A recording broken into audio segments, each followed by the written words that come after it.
அனைவருக்கும் மார்கழி மாத காலை வணக்கம். ஸ்ரீ ஆண்டாள் நாச்சியார் திருவடிகளே சரணம். இன்றைக்கு 22வது பாசுரத்தையும் அதோட விளக்கத்தையும் நம்ம சிந்திக்க இருக்கிறோம்.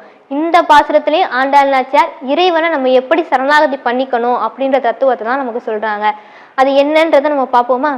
அங்கன்மா நாளத்து அரசர் அபிமான பங்கமாய் வந்து நின் பள்ளி கட்டில் கீழே சங்கம் இருப்பார் போல் வந்து தலை பெய்தோம் கிங்கினி வாய் செய்த தாமரை பூ போலே செங்கன் சிறு சிறிதே எம்மேல் விழியாவோ திங்களும் ஆதித்யனும் எழுந்தாற்போல் அங்கன் இரண்டும் கொண்டெங்கள் மேல் நோக்குதியேல் எங்கள் மேல் சாபம் இழிந்தேலோர் எம்பாவாய். இந்த பாசுரத்தை ஆரம்பிக்கிற பொழுதே அங்கன்மா ஞாலத்து அரசர் அபிமானன்னு சொல்லி ஆரம்பிக்கிறாங்க. அதாவது இந்த பறந்து விரிஞ்ச பூமியில இருக்கக்கூடிய அரசர்கள் எல்லாமே, அதாவது உன்னை யாரெல்லாம் எதிர்த்தாங்களோ அவங்க எல்லாரையும் நீ அடக்கிட்ட, உன்னை எதிர்த்தவங்க எல்லாரையும் நீ அடக்கிட்ட. அதனால இந்த பறந்து விரிஞ்ச பூமியில இருக்கக்கூடிய அரசர்கள்லாம் தன்னுடைய அகந்தை, ஆணவம், கோபம், கர்வம் இது எல்லாத்தையும் தொலைச்சிட்டு வேறு கதி இல்லைன்னு சொல்லி உன்னுடைய பாதங்கள்ல சரணாகதி பண்ணிக்கணும்ன்றதுக்காக உன்னுடைய கட்டுல சுத்தி கூட்டம் கூட்டமா உட்கார்ந்துருக்குறாங்க. அது மாதிரி நாங்களும் வந்திருக்கோம் கண்ணா அப்படின்னு சொல்லி ஆண்டாள் நாச்சியார் சொல்றாங்க. அதாவது உன்னை எதிர்த்தவங்கெல்லாம், உன்னை யாரெல்லாம் எதிர்த்தாங்களோ அப்படி எதிர்த்தவங்க எல்லாத்தையும் நீ அடக்கிட்ட. அவங்கெல்லாம் தன்னுடைய கோபம், கர்வம், ஆணவம், அகந்தை இது எல்லாத்தையும் தொலைச்சிட்டு வேறு கதி இல்லைன்னு உன்னுடைய திருவடியில சரணாகதி பண்ணிக்கணுன்றதுக்காக உன்னுடைய கட்டுல சுத்தி எல்லாம் உட்கார்ந்து இருக்கிற மாதிரி நாங்களும் வந்திருக்கோம் கண்ணா, நீ எங்களுக்கு அருள் செய் அப்படின்னு சொல்லி ஆண்டாள் நாச்சியார் இந்த பாசுரத்துல சொல்றாங்க.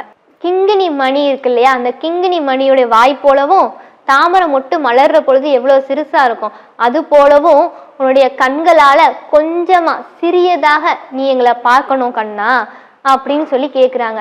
ஏன் அப்படின்னா அவருடைய கண்கள் எப்படிப்பட்டதான், சூரியனும் சந்திரனும் போன்றதான். அப்படி சூரியனும் சந்திரனும் ரெண்டும் சேர்ந்தா மாதிரி, சூரிய சந்திரர்கள் ரெண்டும் சேர்ந்து உதிச்சா மாதிரி இருக்கக்கூடிய உன்னுடைய கண்களால நீ இந்த சூரியனும் சந்திரனும் ரெண்டு பேரும் சேர்ந்து உதிச்சா மாதிரி இருக்கக்கூடிய உன்னுடைய கண்களால கொஞ்சமா சிறியதாக அந்த கிங்கினி மணியுடைய வாய் போலவும் தாமரை மொட்டு மலர்ற பொழுது எவ்வளவு சிறுசா இருக்கும் அது போலவும் கொஞ்சமா நீ எங்களை பார்த்தாலே போதும், எங்கள் மேலப்பட்ட சாபங்கள் பாவங்கள் எல்லாமே அழிந்து போகும் அப்படின்றாங்க. நீ கொஞ்சமா அவனுடைய கண்களை திறந்து பார்த்தாலே போதும் கண்ணா, எங்கள் மேல்பட்ட சாபங்கள் பாவங்கள் எல்லாமே அழிந்து போகும். அதனால நீ உன்னுடைய கண்களை சிறியதாக கொஞ்சமா எங்களை திறந்து பாரு அப்படின்னு சொல்லி ஆண்டாள் நாச்சியார் இந்த பாசுரத்துல சொல்றாங்க.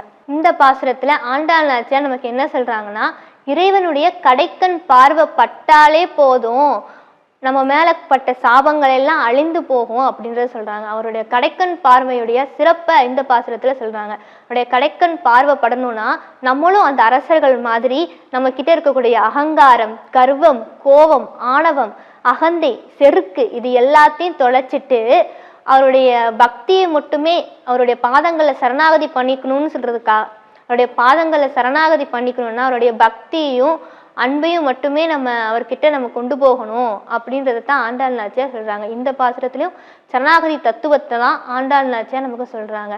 ஸ்ரீ ஆண்டாள் நாச்சியார் திருவடிகளே சரணம்.